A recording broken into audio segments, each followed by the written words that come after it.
everyone, it's Maeve. Today I'm going to be going over my stats and favorites of 2024.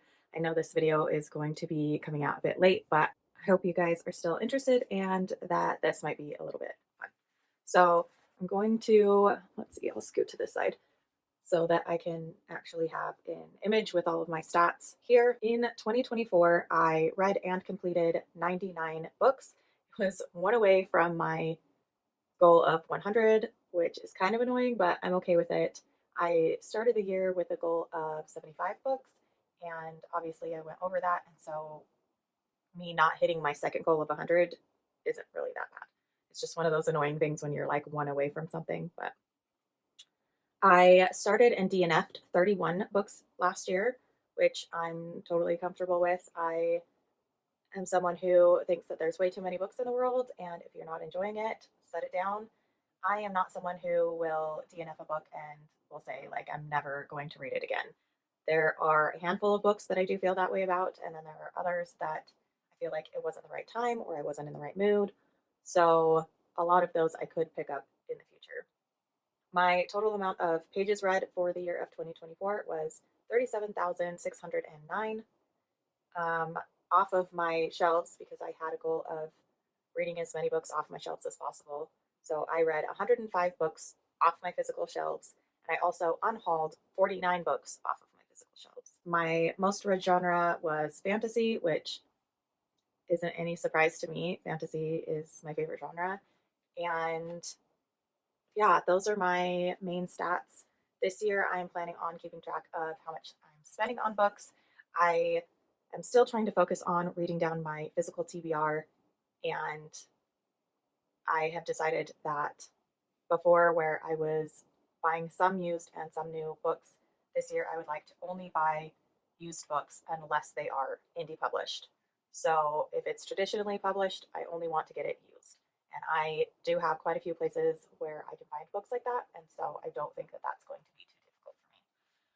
So on to my favorites for 2024. I'm not going to go super deep into descriptions with any of these books because I am planning on doing some top 10 or top 15 favorites for each genre that I read. So I'll basically just tell you guys the genre, kind of like what type of book it is, and that's about it. So I'm going to start with my favorite sci-fi books of 2024. The first one is The Martian Chronicles by Ray Bradbury. This is a collection of short stories that all connect to each other about a future where we go to Mars and meet the people who live there. I really enjoy Ray Bradbury's books. This one was a great one, and I am excited to read more of. The next is a standalone from an author that I have not read before, but I do want to read more, and it is Dark Matter by Blake Crouch. This is a standalone, so you can read it by itself, and this basically talks about, is it Schrodinger's cat, I think is what it's called, and also alternate dimensions. But I really, really enjoyed this, and I am excited to pick up more of Blake Crouch. And the last of my favorites from the sci-fi genre is the first book in a quadrilogy now, and that is Annihilation by Jeff Vandermeer. This was originally a trilogy. He has since written a fourth book. I have not read it yet. I've read the trilogy, loved all of them, but this first book was by far my favorite. I highly recommend this if you like sci-fi that has to do with mystery and possible alien encounters. It was just really good.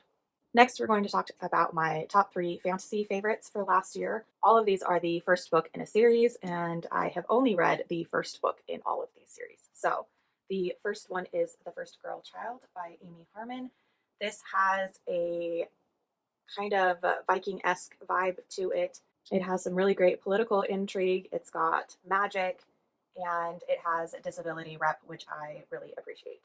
I'm super excited to continue this series. I do have the second book. I'm not sure how long the series is, but I will be reading at least the second book this year. Next is The Black Coast by Mike Brooks. This is a trilogy. I do have the other 2 books in the trilogy. I have not read them yet.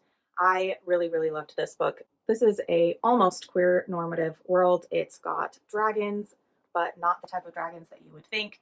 And some really great characters, both male and female main characters. I really enjoyed this. I can't wait to finish the trilogy this year. And the last of my fantasy favorites is one that I have been putting off for years. And I'm so glad I read it, but I am so anxious to continue because there's only 2 books in this trilogy, and we don't know when the last one's coming out. If you haven't guessed, it is Name of the Wind by Patrick Rothfuss. This was given to me by my best friend Blake, and then I did a buddy read of this with Dylan Morris, who I will have linked below. This was fantastic. In this book, the main character is recalling his past to someone who is trying to get the facts straight because there is a lot of mystery and lore that follows the main character around. I really enjoyed this. Nervous about the second book just because I know there isn't an ending, but I do highly recommend this. Next, I'm going to go into my 3 favorite nonfiction of the year.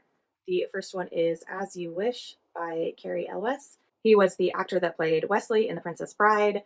I highly recommend the audiobook of this. They have most of the original cast and crew narrating it, and it just gives you a behind the scenes of the entire process of this movie that was a box office failure and now is a cult classic. I just really loved hearing everybody's perspectives and like getting to hear their actual voices in it. It's really great. And it does give you a lot of insight into making movies based off of books. My next nonfiction favorite is Brain on Fire by Susanna Callahan. I always want to say Callahan.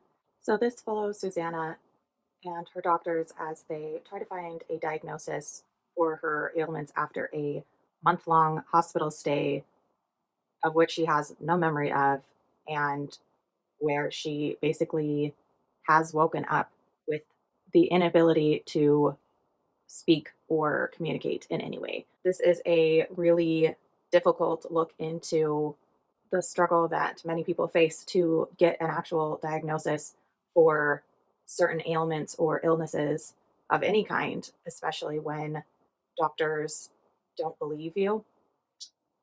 So this was really a hard-hitting book, but I really enjoyed it and appreciated it. My last nonfiction favorite of 2024, I've talked about a lot, and that is Science and Spiritual Practices by Rupert Sheldrake. This is exactly what it sounds like. It talks about science and it talks about spiritual practices and how both of those things can be a benefit and not a hindrance to our life. I really enjoy Rupert Sheldrake's writing, and I am currently reading another one of his books. Next, I have 2 indie published books that I read last year that I really enjoyed. The first one is the first book in a trilogy, and that is Voice of War by Zach Argyle. This was such a great fantasy read following a husband, wife, and child, which I really enjoyed. I don't feel like you see that a lot in fantasy. The magic elements in it were fantastic, and I love that this is a completed trilogy, so I can read the second and third book quite quickly and complete the series this year. And then my biggest surprise was Expelled by Beth M. Stevenson. This is a historical fiction set around World War II following a Polish family and their neighbors.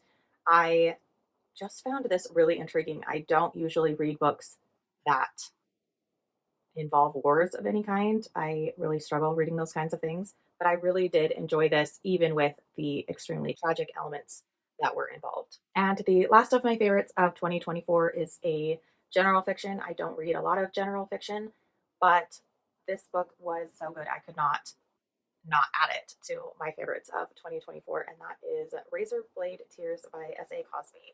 This follows 2 fathers who go to investigate the deaths of their sons who were married to each other, and it just opens up so many different conversations about race and gender and identity and all of these different things. I really, really enjoyed this, and I am excited to read more S.A. Cosby. So that is it for my stats and my favorites of 2024.